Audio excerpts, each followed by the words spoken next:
नमस्कार आणि welcome to my YouTube channel. तर आजच्या व्हिडिओमध्ये आपण डिस्कस करणार आहोत वास्तूचे महादोष। म्हणजे आपण जर नवीन प्रॉपर्टी घेणार असू किंवा आपल्याला नवीन घरामध्ये मूव्ह व्हायचं आहे त्याच्या आधी आपल्याला असे कुठचे मेजर दोष आहेत जे पाहिजेत की ज्याच्यासाठी काहीही रेमेडीज नाही आहे किंवा त्याच्यावर काही उपाय नाही आहेत आणि ते आपल्या आयुष्यावर खूप नेगेटिव्हली इम्पॅक्ट करतात। तर असे कुठचे दोष आहेत ते आज आपण जाणून घेणार आहोत।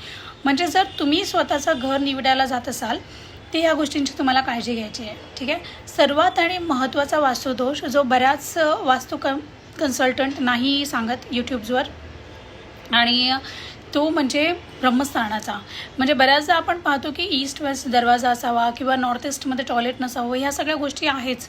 पण त्याचबरोबर आपल्याला सगळ्यात पहिलं पाहायचं आहे की ब्रह्मस्थान, घराची जी ऊर्जा जिथून निर्माण होते, ब्रह्म म्हणजे जो बेस आहे जिथून घरामध्ये ऊर्जा निर्माण होते, जिला आपण बेंबी म्हणतो वास्तुपुरुषाची, तिथून आपल्या घरामध्ये सर्व देवांना देवतांना ऊर्जा भेटते आणि ओव्हरऑल जे सोर्स आहे that is a main source.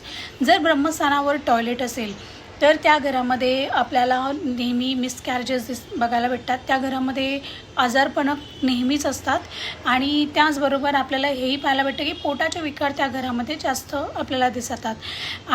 म्हणून आपल्याला ब्रह्मस्थान आहे ते मोस्टली आपल्याला ओपन स्पेस असलेलं गरजेचं आहे।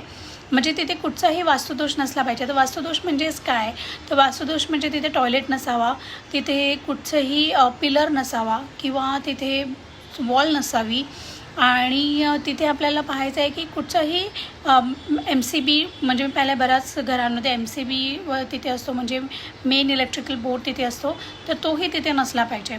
सो बेसिकली ब्रह्मस्थान जे आहे ते ओपन टू एअर किंवा ओपन टू एअर नसेल तर ओपन स्पेस असली पाहिजे, जिथून ऊर्जा पूर्ण घरामध्ये पसरली गेली पाहिजे आणि तिथूनच पॉझिटिव्ह ऊर्जा आपल्या घराला बॅलन्स ठेवते। म्हणून ब्रह्मस्थान हे आपल्याला नक्की चेक करायचं आहे आपण जर तुम्ही घर चूज करायला जाणार असाल तर। And second one is again north east, जे आपल्या सर्वांना माहिती आहे ईशान कोपरा, ज्याला आपण देवतेचा कोपराही मानतो, आणि तिथे जर तुमचं टॉयलेट असेल किंवा कोणताही वास्तुदोष असेल तर तो definitely again gives a very negative impact.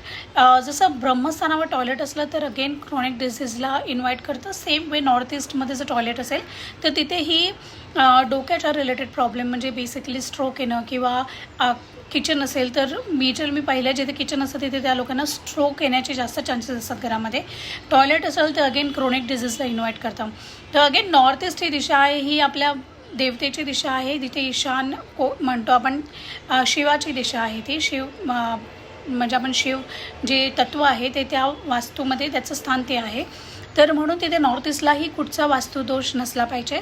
आणि लास्टली आहे साऊथ वेस्ट। साऊथ वेस्ट म्हणजे आपण पाहिलं तर पूर्ण ॲक्सिस आपण कवर करतो आहे। ब्रह्मस्थान नॉर्थ ईस्ट म्हणजे डोका आले, साऊथ वेस्ट म्हणजे तिथे वास्तुपुरुषाचे पाय आले, तर तिथेसुद्धा कुठचा वास्तुदोष म्हणजे तिथे काय असेल, साऊथ वेस्टला दरवाजा हा मोठा वास्तुदोष होतो।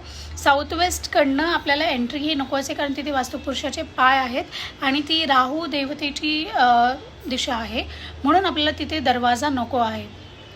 तर तिथे दरवाजा असेल तर अगेन आपल्याला घरामध्ये फायनान्शियली खूप स्ट्रेस भेटतो, त्या घरामध्ये त्या वास्तूमध्ये आजारपणा असतातच, पण फायनान्शियली पूर्ण त्या माणसाला तो दरवाजा म्हणजे तो वास्तूचा दोष आहे तो फायनान्शियली पूर्ण तुम्हाला ड्रेन करून टाकतो।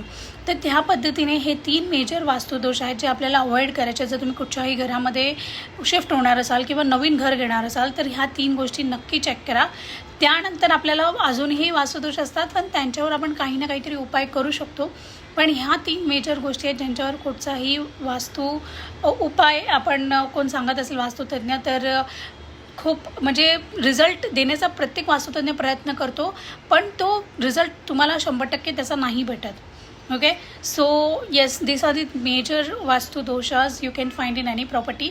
जर तुम्ही घर घेणार असाल तर नक्की या गोष्टींची काळजी घ्या आणि ही व्हिडिओ आवडली असेल तर लाईक करा, चॅनलला सबस्क्राईब करा। Thank you so much.